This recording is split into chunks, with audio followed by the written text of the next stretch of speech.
오로지 기도에 힘썼습니다. 이 오로지라고 하는 것은 오직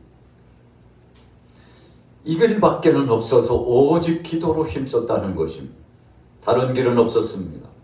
오늘 예수님께서 승천하시기 직전에 부활하시고 40일 동안 계시면서 500여 사람들에게 나타나 주시고 함께 해 주셨다고 그랬는데 제자들에게 당부했죠. 너희는 예루살렘을 떠나지 말고 아버지께 약속하신 것 그거 받으려고, 성령 받으려고, 성령 받기 위해서 예루살렘 떠나지 말고 기다리라, 준비하고 기다리라고 말씀했습니다. 주님의 명령을 받고 제자들은 어떻게 해야 될까? 잠시 저들은 생각을 해봤을 겁니다. 그때 저들은 일제히 다락방에 모여가지고 우리가 할 것은 기도로 준비하는 것이라고 생각하고 기도로 총진군했습니다. 그래서 교회의 시작은 오순절날 마가의 다락방에서부터 이 시대에 교회가 시작되었는데 무엇으로 시작됐습니까? 기도로 시작되었어요. 여러분, 그래서 우리 개인의 삶도 공동체의 어떤 사역도 나라 안팎의 일도 하나님 나라의 확장하는 역사도 시작이 기도로 시작하는 거예요. 우리 같이 따라해 보겠습니다. 기도를 통해서. 여러분, 기도를 통해서 시작하는 거예요. 예수님께서 공생의 사역을 시작하실 때 뭐하러 가셨나요? 금식 기도하러 가셨어요. 사무엘 선지자가 나라 안팎에 문제가 있을 때 미스바 성회를 진행했습니다. 백성들이여 다 모이시오. 우리가 하나님 앞에서 우리의 죄를 회개하고 그리고 하나님 앞에 제물을 올려드리고 그리고 그 전능하신 하나님 앞에 제발 우리를 도와달라고 이 나라 이 민족을 지켜주시고 이 땅에 하나님의 평화가 임하기를 소원하면서 기도하자고. 여러분, 그래서 기도를 통해서 출발했습니다. 예수님, 그분은 하나님이십니다. 그분이 부족함이 있겠습니까? 어떤 때는 예수님께서 배고픔도 느끼시고 참 곤란한 고통도 다 느끼셨습니다. 십자가의 무게감이 가까이 오니까 그 무게감을 느끼셨어요. 그래서 겟세마네 동산에 가셔서 기도하셨는데 여러분, 주님이 이 모양 저 모양 사실은 부족함이 없는 분인데 우리의 문제를 체휼하시기 위해서 인간의 옷을 입고 오셨기 때문에 슬프면 눈물을 같이 흘리시고 기쁠 때는 같이 기뻐하시고 배고프시면 함께 배고파하시고 문제가 있으면 그 문제를 가지고서 하나님 아버지 앞에 같이 기도하시고 먹을 것이 없어서 굶주린 자에게는 먹을 것을 공급하시고 병자는 치료하시고 귀신의 역사에 휘둘려가지고 고통당하는 자들에게는 영적인 해방의 역사를 주시고 능력 많으신 주님께서 그분이 아쉬운 거 없는 분이신데 그럼에도 불구하고 이 땅에 오셔서 자신의 전부를 내어주시는 사랑을 나타내 주셨는데 그런 예수님도 모든 사역의 출발을 기도로 시작하셨다는 거죠. 낮 시간대 예수님께서 사람들과 함께 하셨습니다. 그래서 말씀을 가르치고 또 나가서 전하기도 하시고 모인 자들에게 또 거듭 가르치시고 이 양육의 과정을 예수님도 계속 진행해 나가셨습니다. 하나님 나라의 말씀을 풀어주셨어요. 그 말씀을 먹었던 모든 영혼들이 힘을 얻었습니다. 여러분, 그런데 이 중대한 사역들을 다 마친 다음에 마무리 짓는 그 은혜의 현장에 주님이 하신 것이 무엇이었나요? 기도하러 가셨어요. 어디로 기도하러 가셨습니까? 산에 올라가셔서 기도하러 가셨어요. 예수님이 산에 올라가신 것은 집중적으로 방해받지 않고 기도하시기 위함입니다. 하나님 아버지와 예수님 사이에 하나님 되신 그분이 중보자로서의 역할을 감당하시고 하나님의 뜻을 이 땅에 나타나시기 위해서 계속 기도 생활을 끊이지 않았습니다. 왜 그렇게 기도 생활을 하셨을까요? 우리 가운데 본을 보여주시기 위해서 그렇게 하신 거예요. 하나님이시기 때문에 절대적인 주권의 역사로 모든 것을 다 하실 수 있었습니다. 그럼에도 불구하고 우리 인생편에 우리가 이 땅에 살면서 하나님 아버지 앞에서 어떤 행보로 삶을 살아가야 될지 가르쳐 주시기 위해서, 그래서 사랑의 주님이 모범적인 삶을 보여주시고자 하셨던 것이 기도로 본을 보여주신 것입니다. 여러분, 그래서 기도는 분량이 있습니다. 예수님께서 하시는 기도에 그 분량이 있으실 겁니다. 계속 기도하셨어요. 요한복음에 보면 예수님께서 기도하시는 내용들이 구체적으로 나타나 있습니다만 그 핵심 줄기는 사랑하는 자녀들이 하나님 안에서 잘 되기를 소원하시는 기도를 계속 올려드렸어요. 아버지여, 저들을 용서하옵소서. 아버지의 사랑이 저들에게 임하길 원합니다. 이 땅에 있는 모든 족속들이 아버지 앞에 나오기를 원합니다. 아버지께서 저에게 허락하신 자는 하나도 빼앗기지 않고 다 내게로 올 줄로 믿습니다. 여러분, 이런 등등 예수님께서 하나님과의 영적인 교제 기도를 통해서 아버지의 뜻을 알고 그 아버지의 뜻을 사랑하는 제자들에게 계속 선포하여 나타내 주셨던 것이죠. 자, 오늘 예수님께서 십자가상에 못 박혀 죽으시고 부활하신 다음에 40일 동안 제자들과 또 여타 많은 백성들과 함께하여 주셨는데, 그리고 나서 제자들에게 예루살렘 떠나지 말고 아버지께서 약속하시는 것을 기다리라고 했는데, 제자들은 그것에 대한 응답으로 모여서 열심히 기도했습니다. 그냥 보통 기도가 아니었어요. 자, 14절 후미에 보세요. 그래서 더불어라고 하는 것은 함께 연합했다는 것입니다. 우리 총회도 이제 9월 9일 토요일 날 잠실 펜싱 경기장에서 전국에 있는 교회에서 많은 교우들이 모입니다. 목회자들과 성도들이 모입니다. 여러분, 모여서 뭐 합니까? 기도하는 거예요. 나라를 위해서 기도하는 겁니다. 이 나라 이 민족을 위해서, 전 세계를 위해서, 지교회를 위해서 기도하는 겁니다. 이 기도를 통해서 하나님 앞에 영광을 돌리고, 그래서 우리 한국교회가 큰 성장의 가속화가 됐었던 것은 여의도의 대기도성회 때문이었다, 그렇게 평가를 하죠. 그냥 기도가 아니었죠. 우리 같이 따라해보겠습니다. 연합하여 함께 기도했습니다. 여러분, 연합해서 함께 기도했어요. 우리가 연합해서 함께 기도합시다.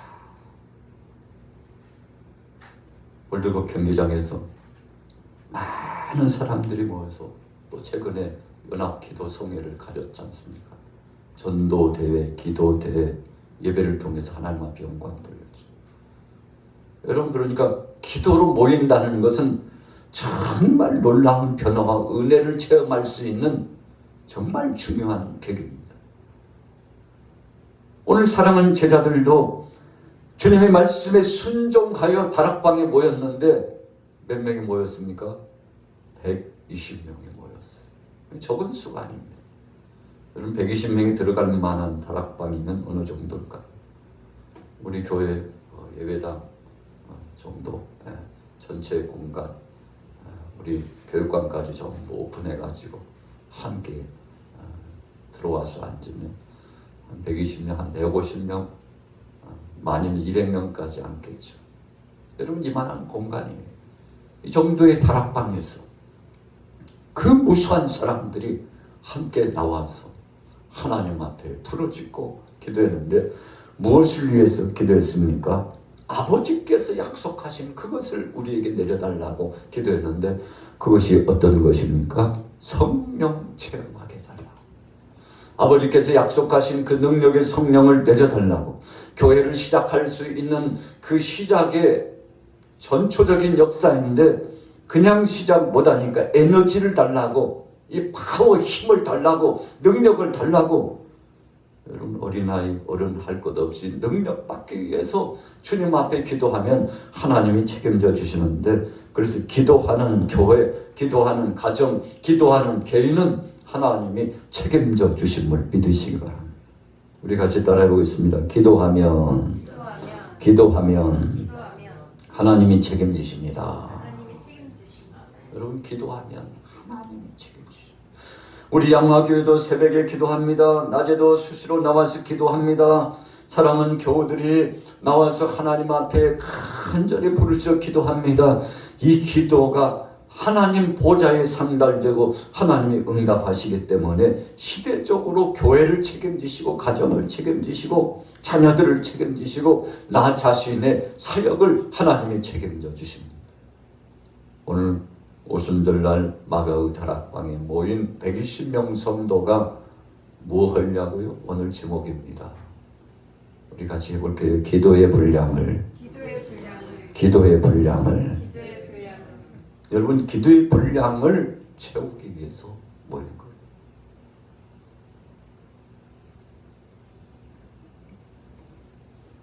모세가 80세에 하나님 앞에 부름을 받았어요.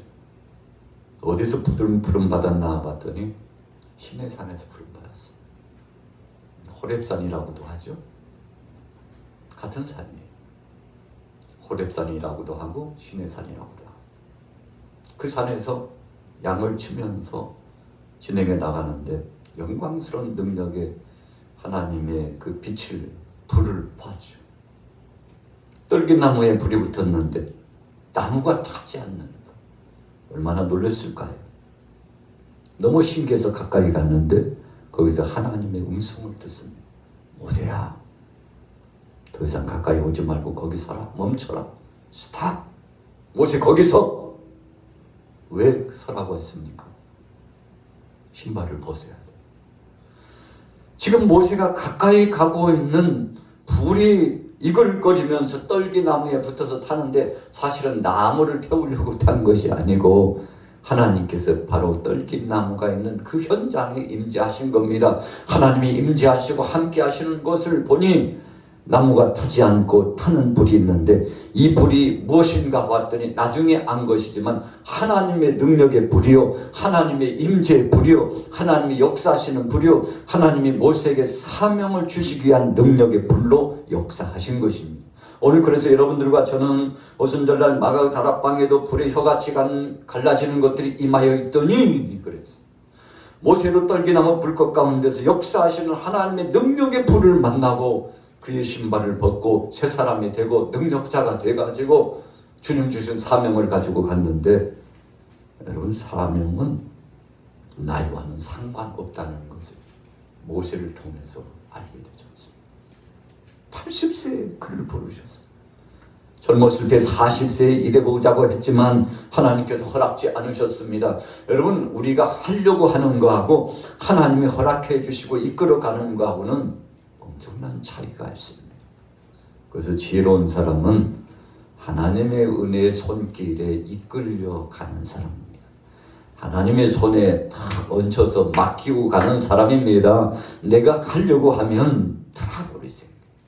내가 뭘 추진하고 진행하려고 하면 문제가 생겨요. 그러나 하나님이 역사해 주셔서 그 손길에 맡기고 그분 앞에 나아가면 일이 순탄히 이루어져요. 모세가 다 내려놨습니다. 다 내려놨어요. 이제는 양이나 치다가 그가 미디안 땅에 가가지고 결혼도 해가지고 자녀들도 많이 컸습니다.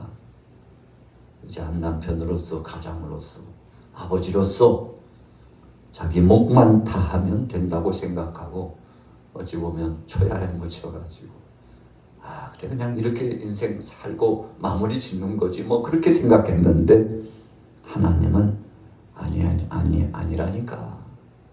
이제 시작이라니까. 모세 이제 시작이라니까. 여러분 그래서 우리 생각과 하나님의 생각이 너무나 극적으로 다르다는 것을 우리가 경험하게 되지 않습니까?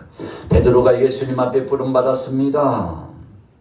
그때 그가 물고기를 잡는 어부로서 밤새껏 그물을 내렸지만 한 마리도 잡지 못했어요.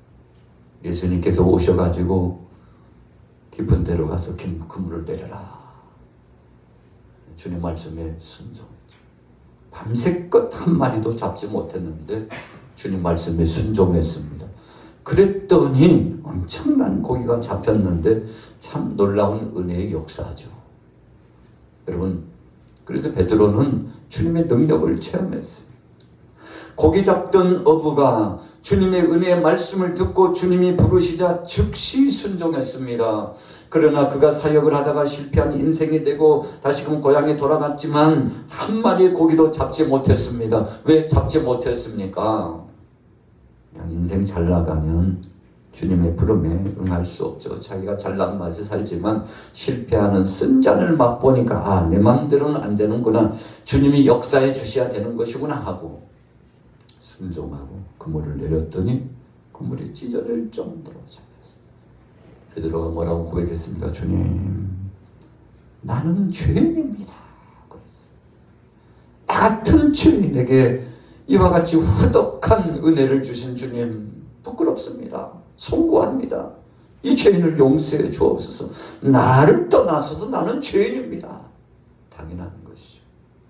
여러분, 베드로가 성숙한 신앙이 되었다는 증거. 모세도 철이 들고 은혜를 받으니까 주님, 저는 할 수 없는데요. 제가 어떻게 감히 주님의 성스러운 성업에 동참하고 백성들을 이끌어낼 수가 있겠습니까? 저는 못합니다. 40세는 그러지 않았어요. 제가 해야지 누가 합니까? 누구 할 사람 있으면 나와봐. 내가 해야지. 내가 그래. 내 애국 공정에서 40년 동안 무예를 연마하고 학문을 닦고 세상에 둘째가라면 서러울 만큼 힘도 있고 지혜도 있고 명예와 권세도 있고, 그래서 애국에서 제2인자 3인자급에 속한 왕자급에 속한 고위 관리가 되어 있으니 마땅히 자기가 해야 될 것이라고 생각했죠. 그런데 하나님의 생각은 달랐어요. 아니라니까. 아직 너는 멀었다니까. 하나님이 그렇게 모세에게 사인을 주셨죠. 그래서 여러분, 그가 미디안 광야 땅으로 도망가는 신세가 될 수밖에 없었던 것은 하나님이 불러주시지 않았기 때문입니다. 하나님이 세워주시지 않았기 때문입니다. 하나님께서 그와 함께 하시지 않았기 때문입니다. 여러분, 그래서 우리가 참 행복한 것은, 가장 행복한 것은 지금도 저와 여러분들과 사랑의 주님이 함께 하시기 때문에 행복한 것입니다. 오늘 여러분들에게 이런 은혜가 충천하고 이 믿음으로 끝까지 승리하기를 예수님의 이름으로 축원합니다. 자, 오늘 본문 보세요. 6절에서 8절 같이 읽습니다. 6절 시작. 그들이 모였을 때 예수께서 여쭈어 이르되 주께서 이스라엘 나라를 회복하심이 이때니까 하니 이르시되 때와 시기는 아버지께서 자기의 권한에 두셨으니 너희가 알 바 아니요 오직 성령이 너희에게 임하시면 너희가 권능을 받고 예루살렘과 온 유대와 사마리아와 땅 끝까지 이르러 내 증인이 되리라 하시니라. 이스라엘 나라의 회복을 소원했어요. 제자들의 마음이 조급해졌습니다. 예수님이 부활하셨잖아요. 그것도 죽은 자 가운데서 부활하셨어요. 얼마나 놀랐습니까? 놀란 정도가 아니에요. 신바람 났습니다.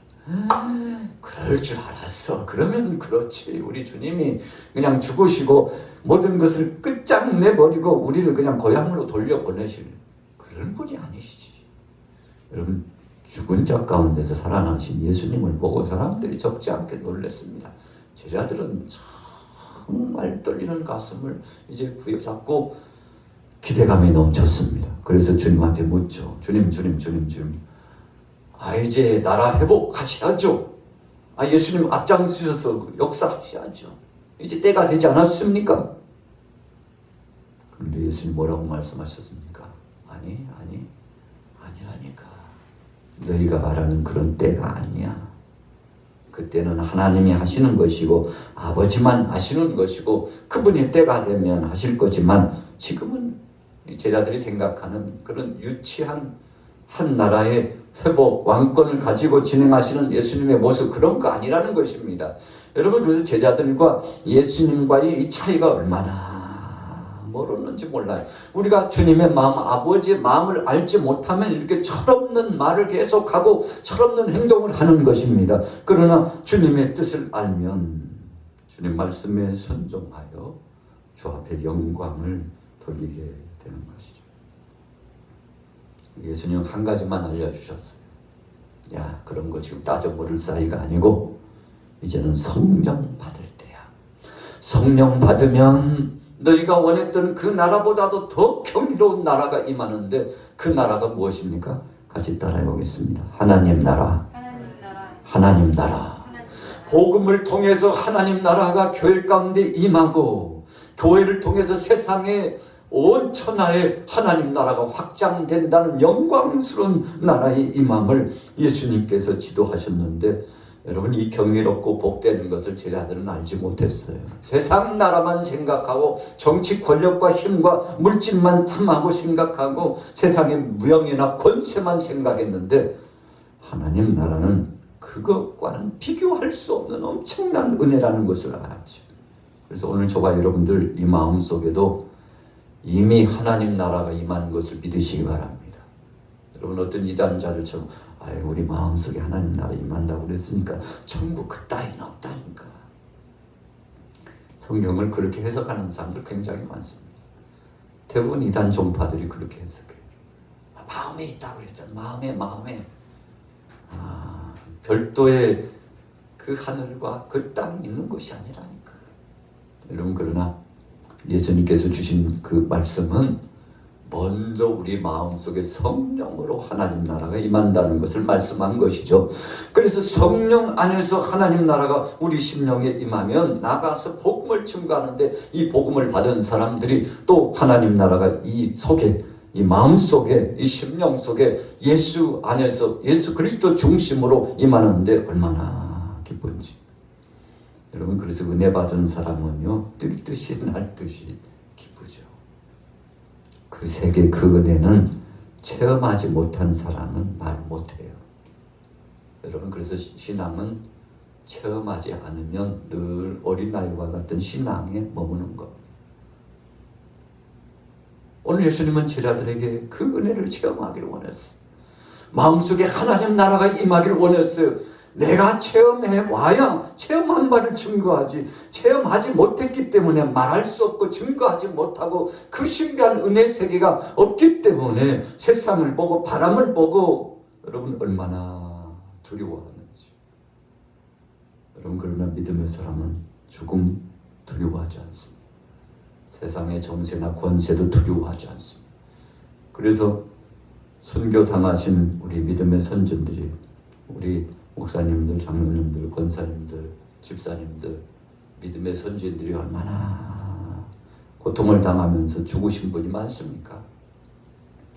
공포에 질려가지고 제발 좀 살려주세요 하다가 죽지 않았어요. 당당하게 오늘 죽으면 천국에 입성하니 찬송하면서 내 주를 가까이 하게 하면 십자가 짐 같은 은혜. 여러분, 그래서 주님 앞에 찬송하고 하늘 가는 밝은 길 찬송을 하면서 부름을 받았는데 세상 사람들이 깜짝 놀랐죠. 공산당들이 그 모습을 보고 죽창으로 찔러다가 놀래고, 여러분, 칼로 찔러서 죽이려다가 놀래고, 총으로 쏴서 죽이는 형장에서 놀라고. 아니, 예수쟁이들은 저들의 마음속에 도대체 무엇이 있길래 죽음도 두려워하지 않고 찬송하면서 하나님께 부름을 받나. 여러분, 그래서 그 형장을 봤던 많은 사람들이 예수를 그리스도로 영접한 사람들이 많습니다. 예수님을 처형했던 형장에 있었던 백부장이 회개하고 돌아왔잖아요. 야, 예수님 죽으시는 거 보고 과연 하나님의 아들이었도다. 무슨 뜻이에요? 예수를 그리스도로 영접했다는 것입니다. 과연 하나님의 아들이었도다. 저분이 메시아였도다. 이구동성으로 그 주위에 있는 사람들이 생명의 복음의 주체 되시는 예수님을 인정하고 그분 앞에 영광을 돌렸죠. 자, 예수님 올라가셨습니다. 어디서 올라가셨습니까? 주님께서 감람원이라고 하는 그 산에서 올라가셨어요. 자, 성경 읽어볼게요. 10절, 12절까지 10절, 12절까지 읽습니다. 시작. 올라가실 때 제자들이 자세히 하늘을 쳐다보고 있는데 흰옷 입은 두 사람이 그들 곁에 서서 이르되 갈릴리 사람들아 어찌하여 서서 하늘을 쳐다보느냐. 너희 가운데서 하늘로 올려지신 이 예수는 하늘로 가심을 본 그대로 오시리라 하였느니라. 제자들이 감람원이라 하는 산으로부터 예루살렘에 돌아오니 이 산은 예루살렘에서 가까워 안식일에 가기 알맞은 길이라. 예수님께서 감람산에서 제자들이 보니까 구름을 타고 올라가신 것 같아요. 현상적인 거죠. 하늘로 높이 끌어올라 가시는데 마치 구름을 타고 올라가시는 것 같아요. 구름층 사이를 올라가시는 예수님을 보고 깜짝 놀랐죠. 엘리사가 보는 앞에서 회리바람을 타고요. 하늘로 승천하는데 내가 승천하는 것을 네가 보면 하나님께서 너에게 갑절의 영감을 주실 것이다. 참 엘리야가 지혜롭잖아요. 내가 주는 거 아니고 하나님이 영감과 능력을 너에게도 줄 텐데 하나님이 허락하셔야 된다. 그런데 하나님께서 너에게 내가 올라가는 것을 보도록 허락하시면 하나님이 너를 택하시고 너를 쓰고자 하시는 것을 네가 알게 될 것이다. 여러분 어떻게 됐습니까? 그걸 목도했어요. 영광스러움을 목도했어요. 베드로와 야고보와 요한이 변화산상에서 예수님과 모세와 엘리야가 변화되는 것을 보았습니다. 얼마나 경이로운 모습을 보고 놀랐는지. 베드로를 중심으로 제자들이 조막 짓자. 조막을 짓는다는 것은 여기서 살자는 거죠.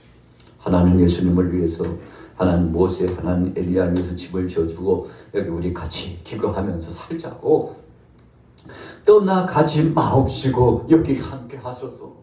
여러분 그것이 바로 낙원이라는 사실, 파라다이스라는 사실을 영적으로 깊은 체험을 했던 그들이요, 깜짝 놀라가지고 그렇게 주님 앞에서 고백했는데 조금 있다 보니까 엘리야도 사라지고 모세도 사라지고 예수님만 거기에 계셨어요. 예수님께서 제자들에게 이 신비한 은혜 세계를 체험하게 하시는 것은 다 뜻이 있었죠. 여러분 나중에 베드로와 야고보와 요한이 정말 충직하게 수제자로서 사명을 감당하지 않습니까? 다 주님께서도 그들에게 능력을 주셔가지고 귀한 사명을 감당하도록 해주셨는데 하나님이 허락해 주신 겁니다. 오늘 다락방에서 모인 사랑하는 120명 성도들이 마음을 같이하여 더불어 일심으로 기도에 힘썼더니 여러분 그 기도의 분량이 차니까 며칠간 기도했죠? 며칠간이에요? 10일간 기도했어요. 10일간. 열흘 동안 일심으로 다락방에서 기도하니까 때가 되매, 우리 같이 따라해보겠습니다. 때가 되매 기도의 분량이 차니 하나님 역사하셨습니다. 여러분 우리 양화교회도요, 분량이 찰 때까지 기다립니다. 어떤 사람은 성급해가지고 우리 교회는 도대체 뭐야 인간적인 생각을 하면 그렇게 되는 겁니다. 하나님이 아직 때가 되도록 기다리도록 우리를 담금질을 하고 기도로 준비하고 믿음으로 준비하고 헌신으로 준비하도록 하나님이 역사하시는구나, 이런 섭리적인 관점에서 보는 사람들은 흔들리지 않고 주여 내가 이 정황에 올해 2023년도에 주님 2024년도에 우리에게 허락하신 그 사명을 무엇 하오리까? 주님 내게 허락하신 그 분량을 채우기까지 최선의 경주를 다하길 원합니다. 주님이 저에게 허락하신 이 기도의 분량, 전도의 분량, 봉사의 분량, 주님이 허락하신 헌신의 분량을 채우겠사오니 영광 받아 주옵소서. 120명이 모여가지고 기도의 분량을 10일 동안 꽉 채웁니다. 9일째도요 아무런 역사가 나타나지 않았어요. 10일 되니까 그때가 언제입니까? 오순절이에요. 오순절을 기다린 겁니다. 제자들로 하여금 오순절날을 기다리도록 한 거예요. 여러분, 그래서 그 날이 돼야 역사가 나타나는 것처럼 오늘 양화교회도 여러분들의 가정에도 개인적인 믿음의 이 환경 속에도 사역의 범주 속에도 이 분량이 채워지고 때가 채워지면 하나님께서 진행하시기 시작하는데 여러분 급물살타게 역사하는 것을 믿으시기 바랍니다. 요단강에 건너서 여리고에 진입했던 택한 백성들이 여호수아와 더불어서 여리고성 앞에 떡 섰는데 철벽이에요. 큰일 났어요. 근데 하나님의 엄명이 여호수아에게 떨어집니다. 너희들은 두려워하고 걱정하지 말고 이 여리고성을 하루에 한 바퀴씩 7일 동안, 그리고 마지막 날은 7바퀴를 돌아. 그리고 나서 마지막에 큰 소리를 치라고. 여러분, 하나님께서 다 사인을 주시고 약속의 말씀을 주셨어요. 7일을 채워야 돼요. 하루에 한 바퀴씩 분량을 채워야 돼요. 마지막 날은 7바퀴를 채워야 돼요. 6바퀴 돌고 중단했으면 역사는 나타나지 않습니다. 여러분, 하나님의 섭리는 이렇게 오묘해요. 아무것도 아닌 것 같지만, 형식인 것 같지만 하나님 이 분량을 채우도록, 그래서 저에게 주신 기도 분량이 있고 여러분들에게 주신 기도 분량이 있고 사명과 사역의 분량이 있는데, 그래서 그릇대로 하는 겁니다. 자기 그릇대로 하는 겁니다. 오늘 여러분들이요, 이 분량을 믿음으로 채우시면 하나님이 기묘하게 쓰실 줄로 믿습니다. 그래서 여러분, 하나님이 귀한 사람들을 끝까지 보존하시고 쓰시는데, 오늘 여러분들도 주님 오시는 그날까지 귀한 사명 감당하시기를 예수님의 이름으로 축원합니다. 주님의 영광을 드러내게 되시기를 예수님의 이름으로 축원합니다.